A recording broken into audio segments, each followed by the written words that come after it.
responsables yi fi nekk jataay bi li ko waral jàmm ak salaam la rek en premier il faut ñu wax ne dëgg-dëgg ñëwuñu fi pour sànni xeer ñëwuñu pour def politique ñëwuñu pour def dara gis ngeen image yi ngeen gis yàlla def na yéen ñëpp ko gisandoo gis ngeen ndox mi ni mu mel gis ngeen yoon bi ni mu mel te yoon bi melul woon nii il y a 2 ans 3 ans 4 ans dañu amoon yoon bu baax boo xam ni dara nekku ci c'était carrossable ndox bu tawee ndox masul taa fi un beau jour en 2017 la ñu ñëw on a vu un matériel formidable boo xam ni Caterpillar yu bare ñëw nañu fii ñu commencé terrassement quartier bi ñu commencé terrassement bi ils nous ont dit que ni incha allah en 6 mois bu soobee yàlla di ngeen am une route bien faite bu yoon boo xam ni bu mucc ay bu am ay lamp ak am lépp ñun ñëpp dañoo kontaan ñun ñëpp a tàccu parce que loolu rek la ñuy xaar ci autorités yi li tax nag ñu def point de presse bi c'est parce que jaar nañu fi ñu war a jaar yëpp yu bari le délégué de quartier bi jaar na fa yëpp liggéey bi ba mu arrêté léegi mu dem at ak genn wàll te ba mu commencé léegi mat na ñaari at ragal mooy li ngeen gis mooy ndox maa ngi fi bari bu jëkk ndox daaw fi taa c'était un terrain bu plat la tàllalu ndox bu ñëw dafay jàll ndox bu ñëw ndox mi kii bi naan ko mais Caterpillar yi dañoo gas yoon bi c'est vrai que bi ñu koy gas dañoo xam ni avenue bi gën a mag la ñu yore boulevard bi mooy boulevard boo xam ni boo génnee péage bi rek moom ngay jot te boulevard bi c'est presque sur 2 kilomètres moo jaar ci église bi moo jaar ci jumaa ji jëm ba sorti Thiès ñëpp ne boulevard bi amul bu mel ni Thiès je pense que boulevard la boo xam ni kenn warul mën a goudronner yeneen boulevard fi mu toll di ko bàyyi fii. léegi situation bi ban jeexital la am. situation bi jeexital bi mu am mooy problème bii ñu am gis ngeen ndox mi ci nekk parce que engins yi bi ñu ñëwee gas nañu yoon bi. gas yoon bi ba nga xam ni profondeur bi mu nekk mat na 1 mètre et poussière un enfant de xale bu am ñetti at bu si duggee yàlla traité ko mën na la. ndox bi dafa taa comme dex. dafa taa comme dex tey jii bu fi dara amoon yàlla traité ko keneen du mën a dugg fii muy sapeur muy ambulance muy leneen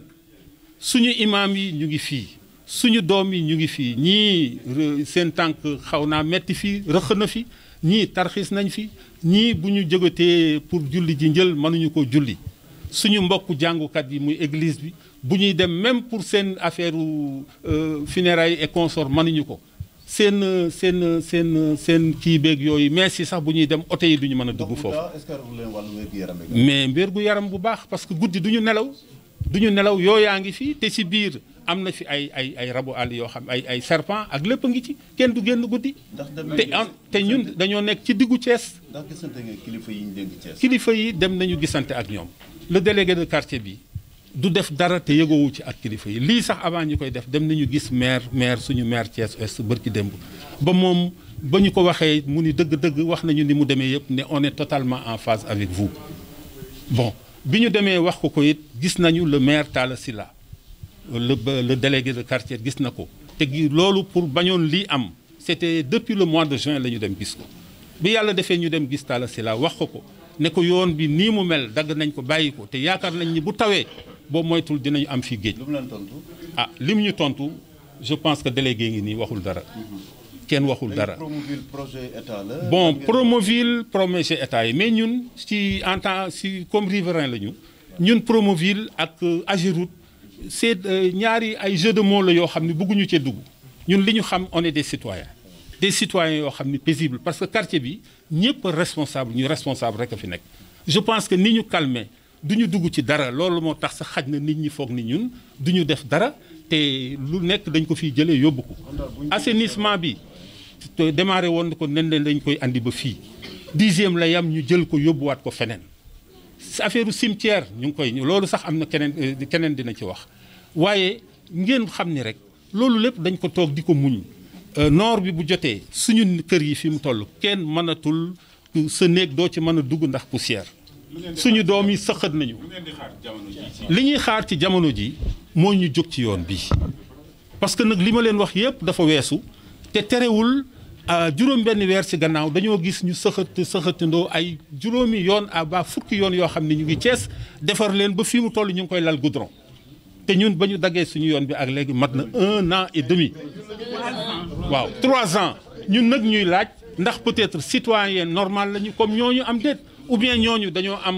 kumba am ndey la je ne sais pas mais toujours est-il que juróom-benn weer bañ ko defee ba léegi tali yëpp ñu nga fay teg ay goudron yu rafet lampes yi dégg naa ñëw na mairie des lampes solaires et tout yoon bi dagal nañ ñu ko yoon bu baaxoon ñu dagal ñu ko tegal ñu ko fii église bi mënuñoo dugg def li ñuy war a def ñun ñii mënuñoo def li ñuy war a def suñu jàkk monseigneur waxtaan nañu ak moom il est en phase suñu imam mu ngi nii imam yaa ngi nii suñu gannaaw toog xam nga ñun li ma koy wax rek ñun ay responsable lañu ay mag ñoo fi nekk gisu leen fi sax xale yaa ngi fi suñu gannaaw mais xale yi ni ñu responsable nañu responsable ñoom xaj na mën nañoo def comme ñeneen nag waaye ñun on est responsable suñu ligne daal mooy lu ñuy def dañ koy def en toute responsabilité waxtaan ak nit ñi di ñaan yàlla subhanahu wa taala bu ñu fi jógee lii gis leneen loo xam ne nit ñi daañ ko mën a ñëw defar. bëgg ngeen tali bi ñu defar ko. mais tali bëgg na ñu ngi defar xool ñu ngi boo duggee grand standing ay yoon la yoo xam ni matul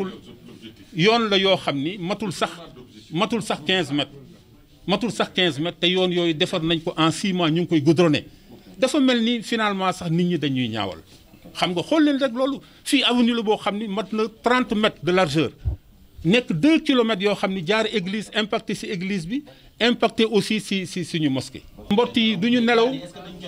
mais jotuñu matt waaye nag xam nga sénégalais li mu xam mooy nekk ba dara jot ñu naan jaan matt na ko mais pour bañ loolu am moo tax ñun ñu jóg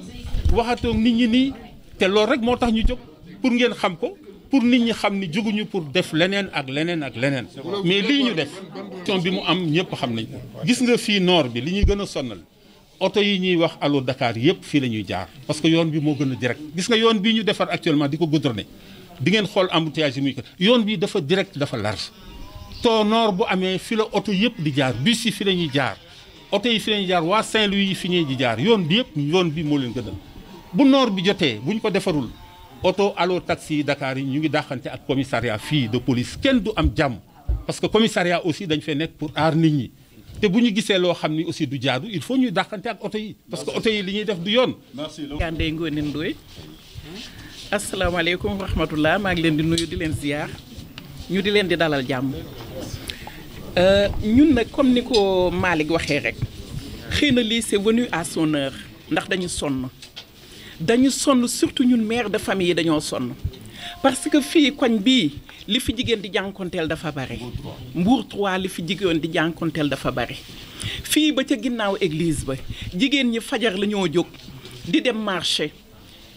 jakarta yeeg ñoom lu nekk ngi fi léegi nag amatuñu fu ñuy aw fi nga xam ne fa la ñu war a aw parce que gasal nañ ñu fii defal nañ ñu ko canal te ñun ñaanuñu woon canal soxlawuñu canal la ñu soxla woon mooy goudron ñu amoon un bon espoir kontaan ba nga xamee ne comme ni mu ko waxee ñun ñoo daan togg di jox gardien yi nga xam ne ñoo yore woon ci machine yi léegi yoon yi nga xam ne place yi nga xamee ne dafa élevé di buntu kër yi jigéen ñi war fee ak ndox mi di fa jàll bon léegi dañ lay fekk ci kaw trottoir fi nga xam ne moom la ñu mën a tuddee trottoir bordure kër yi fa lañ lay fekk donc ñun suñu sécurité sax amatuñ ko far suñuy doom amuñu sécurité suñuy doom amatuñu fu ñuy fooye amu suñuy sët ak suñuy doom yëpp amuñu fu ñu fooye amuñu fu ñu làqu amuñu dara benn espoir la ñu amatul fi mu toll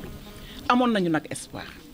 mais dañoo découragé parce qu'on gis nañu les autorités fii Mbour 3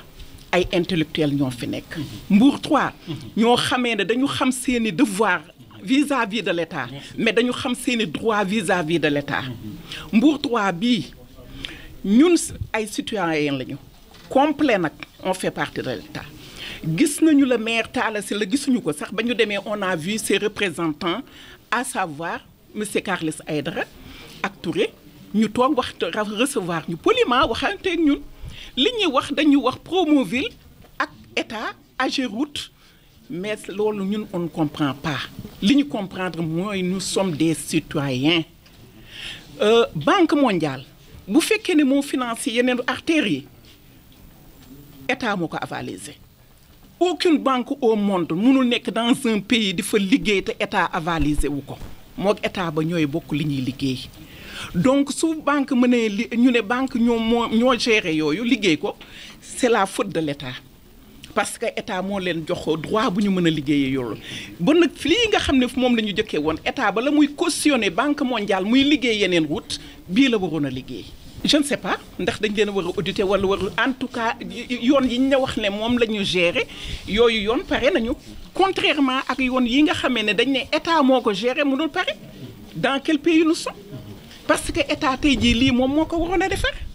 bi nga xamee ne moom moo jël engagement dikk tracel ñu mu épouser la voie de Mbour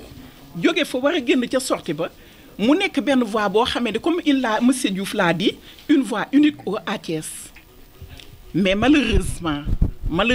pour nous citoyens de Mbour 3 pour nous ñun dañu indil problème ñu bàyyiloon ñu suñu yoon noonu moo ñu gënaloon. li ñuy wax mooy jooytu man may madame Philomène Faye dëkk fii Mbour 3 d'abord di wax au nom de la communauté chrétienne de Mbour 3 voilà li may jàmbat mooy li ñëpp di wax c'est pas normal que ñun en tant que citoyen ñuy vivre ay situations yu difficiles yu mel noonu ay njaboot lañu suñu doom yi la ñuy xalaat da ngay toog sa buntu kër yooyu sonal la nga dugg sa kër weñ yi sonal la ndax lan parce que quartier boo xam ne amul assainissement tali bi ñu ngi koy xotti ndox bi taa fi kenn mënu def ci dara éclairage public bi mooy loolu ñun ñoo mujjee di ku ci nekk famille bu nekk jël xaalisam boole ko pour mën a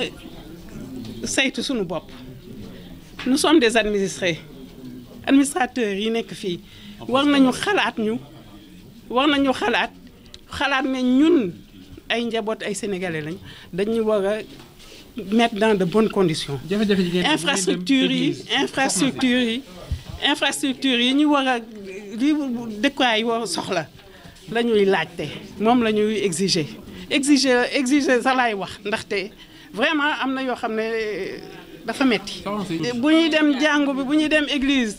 yoon bi taa bi da ngay manœuvrer ba sonn ba egg pour egg ci kii bi oto yi duñu mën a jàll da ngay xëccoo trottoir bi ak li ma mën a wax trottoir la ndaxte dañu xëcc gas ci digg bi nga dem booru nit yi di jàll xëy di dem doo xam nooy def. funérailles yi day poser problème. funérailles yoon bi day xat ba nga xam ne parfois sax day am ay problème accident dañuy xalaat dañuy tiit dañuy ragal ndaxte tellement bon pour les funérailles y a toujours. appel bi mooy ñu gestuñu conditions pour les gens puissent vivre d'une manière sereine avec tout ce que ça demande comme du point de vue santé sécurité environnement ngeen jégal ma environnement ñu jox ñu suñu cër ak suñu gëdd ndaxte vraiment ay sénégalais lañu ñëpp li nit yi mën a kii dëkk bi du Dakar rek Dakar sax ñu ngay jooy léegi dëkk bi du Dakar la Dakar ak fépp la gox gaxaan yi gën a sore ci Sénégal la ñu bokk war nañ ko toppatoo. Bonjour, je suis Abdoul Aziz Diop, comme l'a dit le porte-parole du jour, El Hadji Malick, au nom du collectif citoyen. Je précise bien, c'est un collectif citoyen des habitants de Mbour 3, Amitié. Au nom du délégué de quartier et de toutes les notabilités, vous l'avez dit, il a bien cerné le problème. Le problème, c'est un problème de voirie. L'État avait entrepris, dans le cadre de Promoville, des chantiers dans beaucoup de villes du Sénégal, dont la nôtre, Thiès. Et nous avons vu que la voirie qui a été entamée, et c'est un grand boulevard qui va déboucher sur Ila Touba et sur l'aéroport, a démarré depuis 2017. Mais à notre grande surprise, on a vu qu'à un certain moment, les travaux se sont stabilisés. Et 2 mois après, tous les engins ont été évacués. Et on a démarré d'autres chantiers au niveau de la ville, notamment au niveau de Sofraco, au niveau de Grand Standing, au niveau de Cité Lamy. Et c'est des travaux qui ont été vite bouclés. Nous, ce qui nous importe, ce n'est pas le financement, qu'il soit un financement du BCI ou de la BAD par l'État,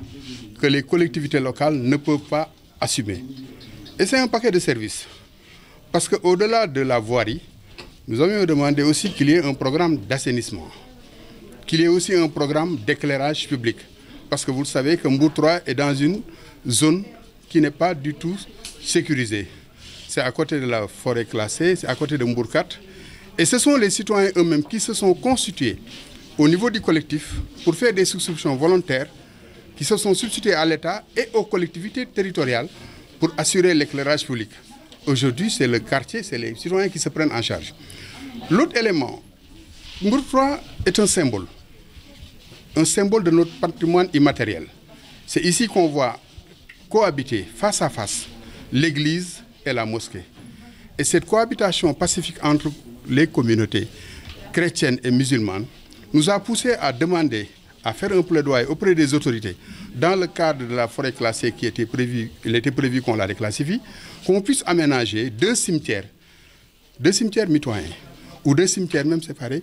un cimetière pour les musulmans et un cimetière pour les chrétiens. Parce que vous n'êtes pas sans savoir qu'aujourd'hui, au niveau de Thiès, tous les cimetières qui existent datent de plus de 50 ou 60 ans. Les cimetières catholiques étouffent. Actuellement, les tombes sont superposées. C'est dans des caveaux. Donc, nous avons demandé, comme anticipation, qu'on puisse avoir deux cimetières dans le cadre de la forêt classée. Et même ça peut être dans le cadre de l'intercommunalité, parce que Thiès étouffe. Le périmètre communal est presque épuisé, mais il y a Fanden et que les maires s'assoient autour d'une table pour avoir des projets d'intérêt général. Mais le plaidoyer que nous lançons aujourd'hui, c'est un plaidoyer, parce qu'il l'a dit, dans le quartier, il y a des élus locaux, il y a des députés, il y a des parlementaires, mais c'est des citoyens qui se sont organisés autour du délégué de quartier pour prendre en charge leur destin. Parce que les impacts sont très négatifs, non seulement sur le plan de l'environnement, sur le plan de la santé, sur le plan de la sécurité. Je disais même ce matin à quelqu'un, je dis qu'aujourd'hui nous sommes comme, les maisons sont en face à face, mais c'est comme entre Rosso Sénégal et Rosso Mauritanie, parce qu'entre les deux maisons, nous avons presque un lac ou une rivière. Nous ne pouvons plus accéder à nos garages, nous ne pouvons plus accéder à nos maisons. Et c'est la cause des problèmes. Mais tout ce que nous faisons, nous le faisons dans le cadre de la légalité, parce que nous sommes un collectif citoyen responsable. Tout ce que nous demandons aux autorités, c'est d'achever dans les plus brefs délais ces travaux avec tout le paquet de services qu'il faut. L'éclairage public, la sécurité, l'environnement et surtout l'hygiène, l'assainissement. Vous allez ouvert aux autorités? Bien sûr, nous avons utilisé toutes les voies de recours. Nous sommes adressés aux autorités municipales,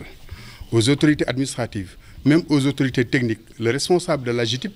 le directeur régional, habite dans le coin.